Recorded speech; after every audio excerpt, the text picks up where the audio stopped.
આદિવાસી સમાજને સંવિધાનિક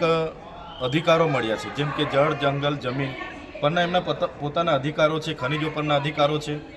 અને સમતા જજમેન્ટ હોય, વેદાંતા જજમેન્ટ હોય, સુપ્રીમ કોર્ટના જજમેન્ટ હોય, અને બંધારણનો આર્ટિકલ 244 હોય, 65 1996 હોય, એમાં પણ જણાવવામાં આવ્યું છે કે 9 લોકસભા ન વિધાનસભા સબસે ઊંચી ગામસભા, અને ગામસભાની પરવાનગી વગર જ્યારે બારોબાર તંત્ર આવે ને અમારી જમીનો છીનવાય ત્યારે અમારે સ્વાભાવિકપણે સરકારને કહેવું પડે છે કે ભાઈ દેશના વિકાસમાં અમે આટલું મોટું યોગદાન આપ્યું હોય,